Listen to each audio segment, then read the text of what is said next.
शिक्षकों के परिवार जायसवाल कोचिंग सेंटर पर पावर्ड बाय शिक्षा ही प्रकाश है। साथियों, आज की हम बात करेंगे सीटेट 2026 की तैयारी कैसे करें। कंप्लीट गाइडेंस आपको मिलने वाली है। सीटेट की बेहतरीन तैयारी करने के लिए पेपर फर्स्ट पेपर सेकंड दोनों की बात करेंगे। पेपर फर्स्ट में 150 में से अगर आपको 100+ का स्कोर करना है तो जो हम आपको गाइड करने वाले हैं आज, इससे वाकई में आपके 100+ का स्कोर आसानी से आप प्राप्त कर सकते हैं। तो चलिए शुरुआत करते हैं। सबसे पहले हमें समझना क्या है, A to Z समझिएगा। सीटेट आखिर किस प्रकार के प्रश्न पूछता है, किस प्रकार के प्रश्न क्रिएट करता है। सीटेट में रटने से ज़्यादा समझ वाले प्रश्न पूछे जाते हैं। अक्सर आप लोग देखते होंगे MCQs पढ़ते हो, कंसेप्ट पढ़ते हो, रटने लगते हो, तो जो कोई रटेगा इसलिए तो नहीं बन पाता है। रटना नहीं है, प्रश्न को समझिए, किस प्रकार का प्रश्न पूछा गया, उसके उत्तर किस प्रकार समझ के दिए जाना है। ये पहला पॉइंट जो आपके माइंड की मेमोरी पर सेव होना चाहिए। टीचर बनने की सोच, पेडागॉजी और कंसेप्ट चेक करता है। सीटेट क्या करता है, एग्जामिनर टीचर बनने की आपकी सोच क्या है, पेडागॉजी है और कंसेप्ट चेक करता है कि आपका कंसेप्ट क्लियर है कि नहीं क्लियर है।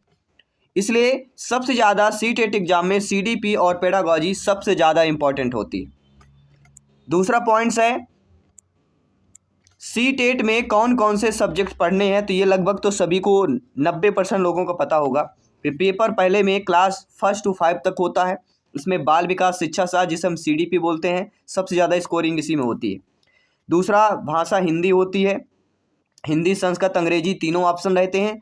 दूसरे भाषा में हिंदी संस्कृत अंग्रेजी रहता है। जो पहला भाषा लेंगे वो दूसरे भाषा नहीं ले सकते हैं, जो दूसरा भाषा लेंगे वो पहला नहीं ले सकते। अगर पहला हिंदी तो दूसरा अंग्रेजी लेंगे, पहला अंग्रेजी तो दूसरा हिंदी लेंगे या संस्कृत लेंगे। ठीक है, तीनों भाषाओं को सेम नहीं है, अलग अलग भाषाएं होगी।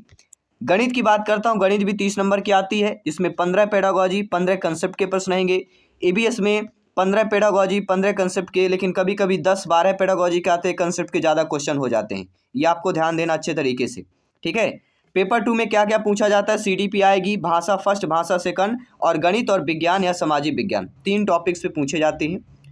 सीटेट क्लियर करने के लिए किस पर सबसे ज़्यादा फोकस करना चाहिए, ये सबसे ज़्यादा प्रश्न पूछे जाने वाला है। गूगल में अगर सर्च करेंगे सबसे ज़्यादा प्रश्न यही पूछा जाता है और इसका सोल्यूशन, इसका गाइडेंस आपको मिलने वाला है। सबसे पहले क्या करना, CDP 30 नंबर सबसे आसान होता है, इसको समझना है कैसे आसान होगा। 30 नंबर बहुत आसान है। पेडागॉजी में मैथ, EVS, साइंस, SST सभी के पेडागॉजी पढ़िए। इसके बाद भाषा की बात कर रहा हूँ, भाषा पढ़ना है। कंटेंट में मैथ, EVS, साइंस देखिए, कंटेंट देखिए। इसके बाद CDP और पेडागॉजी पास होने की गारंटी है। अगर CDP प्लस पेडागॉजी दो चीज़ें अगर आपसे बनती तो पास तो आसानी से हो जाएंगे। यानी कि CDP क्या है, सीटेट का सबसे बड़ा पास होने का हथियार हमारा CDP है। इसलिए CD पर सबसे ज़्यादा आप सभी लोगों को ध्यान देना है, चाइल्ड डेवलपमेंट एंड पेडागॉजी पर। सबसे ज़्यादा जरूरी पढ़ने वाले टॉपिक्स क्या हैं, सबसे ज़्यादा जरूरी पढ़ने वाले टॉपिक्स है बाल विकास की अवस्था से प्रश्न आता है। अवस्थाओं से 3 से 4 प्रश्न रखे हुए हैं, याद रखिएगा। अवस्थाओं से 3-4 प्रश्न पूछा जाता है। पियाजे, वाइगोस्की, कोहलबर्ग से 2 प्रश्न आएंगे। अधिगम के सिद्धांत से 1 प्रश्न तो आना है। बुद्धि, स्मृति, प्रेरणा से 2 प्रश्न आएंगे। समयसी शिक्षा से 2 प्रश्न आएंगे और अगला टॉपिक शिक्षक की भूमिका और मूल्यांकन से 3 प्रश्न आएंगे। ये बिल्कुल प्रश्न रखे हुए हैं, इन टॉपिक से प्रश्न आएगा ही आएगा। इसके बाद ट्रिक क्या है, हर आता कि सीटेट क्रैक करने की ट्रिक बताइए, पास होने की ट्रिक बताइए। ट्रिक सब बहुत आसान है, बोलना आसान है, पढ़ना भी आसान है। कैसे, हर थ्योरी को क्लासरूम सिचुएशन से जोड़कर पढ़ें। कि थ्योरी जो भी पढ़ते, आप खुद सोचिए, आप बच्चों को पढ़ा रहे हैं, आप उसमें टीचर हैं, शिक्षक हैं और आप बच्चों को पढ़ा रहे हैं। ऐसे ऐसे प्रकार डेली आपको 30 से 40 MCQs पढ़ने हैं। 30 से 40 MCQs थ्योरी क्लासरूम सिचुएशन से रिलेटेड 30 से 40 प्रश्न आपको MCQ डेली पढ़ना है। इसके बाद अगला टॉपिक है गणित, कंसेप्ट और पेडागॉजी पढ़ना है। इंपॉर्टेंट टॉपिक्स गणित में क्या क्या पढ़ना, संख्या पद्धति जहां से 1 से 2 प्रश्न रखे हुए हैं। भिन्न दशमलव से 1 प्रश्न रखा हुआ है। प्रतिशत अनुपात से 2 प्रश्न रखे हुए हैं। लाभ हानि से कभी कभी 1 प्रश्न आ जाता है। फिर समय और कार्य से 1 प्रश्न आएगा।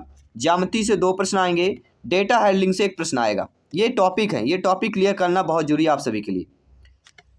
सवाल कैसे पूछता है सीटेट में, कि बच्चों को कैसे आप समझाएंगे, इसलिए पढ़ाने का तरीका जरूर पढ़ें कि बच्चों को पढ़ाने का तरीका क्या होता है। अक्सर वही सफल क्यों होते हैं जो शिक्षक पढ़ा रहे होते हैं कहीं ना कहीं। ठीक है, अब आती है EVS, विज्ञान और सामाजिक विज्ञान। पेपर पहले के लिए तीनों चीज़ें इंपॉर्टेंट है, क्योंकि EVS में आपका साइंस भी आता है, सोशल साइंस भी आता है, इन्वायरमेंट भी आता है। तो पर्यावरण पढ़िए, भोजन स्वास्थ्य, पौधे जानवर और ईवीएस की पेडागॉजी। ये टॉपिक पढ़ना बहुत जरूरी पेपर फर्स्ट क्लियर करने के लिए।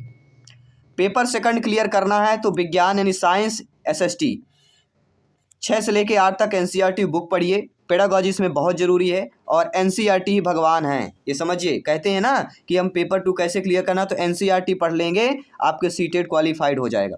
सीटेट का भगवान कौन है? एनसीईआरटी, याद रखिएगा। भाषा पहला और भाषा दूसरा, सबसे आसान नंबर किस पर हमें ध्यान देना चाहिए? भाषा पहला और भाषा दो भाषा, क्योंकि 60 नंबर का यहाँ से प्रश्न आता है। भाषा फर्स्ट और भाषा सेकंड 60 नंबर की बारी है, और 60 नंबर मतलब पास होने की आधी गारंटी यहीं से क्लियर हो जाती है। अगर 50 आप क्लियर यहीं से कर लेंगे तो आसानी है, इसलिए भाषा को बहुत ध्यानपूर्वक समझिए। इसके बाद कैसे में पढ़ना चाहिए, ग्रामर को बेसिक से क्लियर करिए। लैंग्वेज पेडागॉजी शिक्षण विधियां जो होती हैं, यानी ग्रामर से ज़्यादा हमें क्या किस पर ध्यान देना है? पेडागॉजी कैसे आती है, कंपैरिजन हमें ध्यान देना है, पेडागॉजी ध्यान न देना है। और डेली स्टडी प्लान क्या बताएं? 5 से 6 घंटे आपको डेली पढ़ना पड़ेगा।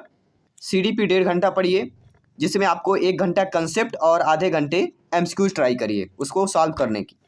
मैथ ईवीएस साइंस को 2 घंटे का समय दीजिए, जिसमें 1.5 घंटे कंसेप्ट पढ़िए और आधे घंटे टाइम दीजिए एमसीक्यूज को सॉल्व करने के लिए।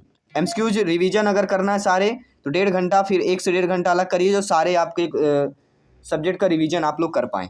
ये है स्टडी प्लान, केवल 5 घंटे देना है, और मात्र 2 महीने अगर रेगुलर कर रहे हैं तो आसानी हो जाएगा। तो सीटेट क्लियर करने के सबसे बेस्ट तरीक जब हम सर्च करते हैं, सीडीपी रोज पढ़िए, एनसीईआरटी लाइन बाय लाइन पढ़िए। पेडागॉजी को हल्के में नहीं लेना है कि पेडागॉजी आसान है तो हल्के में लेना, बिल्कुल नहीं लेना है। पिछले 10 ईयर्स के कम से कम 5 पिछले जो है 5 ईयर्स के तो पेपर पढ़ना ही पढ़ना है। 10 वर्ष को पढ़ लें तो बहुत अच्छा होगा, अगर कम समय है तो पिछले 5 ईयर्स के पेपर सॉल्व करिए।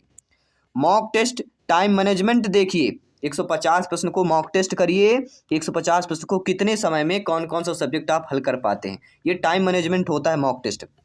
गलतियों को कॉपी में लिखें कि हम कहाँ पे गलती कर रहे हैं। जब मॉक टेस्ट करेंगे फिर गलतियों को कॉपी में लिखना है। और सबसे बड़ा सीटेट पास करने का सफलता का मंत्र यही है कि समझिए, पेडागॉजी पढ़िए और प्रैक्टिस करिए। सीटेट अगर क्लियर करना चाहे तो आपके अंदर समझ होना चाहिए, पेडागॉजी पढ़िए और प्रैक्टिस करना चाहिए। 3 चीज़ जिसने समझ लिया उसने सीटेट को क्लियर कर लिया। सीटेट 2026 में आप 90 नहीं अब 60 दिन का प्लान करिए, 60 दिन से कम बचा हुआ है। सीडीपी के 60 नोट्स बनाइए, ट्रिक बनाइए, पेपर फर्स्ट पेपर 2 दोनों के प्रैक्टिस सेट करिए। अगर इसमें आपको चाहिए कि सर सीडीपी के 60 नोट्स और ट्रिक्स हमें बता दीजिए तो वो भी हम अवेलेबल करवा देंगे। प्लान आपको क्या कैसे 60 दिन का प्लान कैसे करना वो भी हम अवेलेबल करवा देंगे। पेपर प्रैक्टिस सेट अगर चाहिए वो भी हम अवेलेबल करवा देंगे। केवल आपको व्हाट्सएप मैसेज करना है 9630689598। इसमें व्हाट्सएप करेंगे, इसमें लिख दीजिएगा सीटेट 2026। जो अभी क्वेरी हो उसमें कमेंट करेंगे, वो क्वेरी को पूरा कर लिया जाएगा, हमारी टीम आप तक पहुंच जाएगी।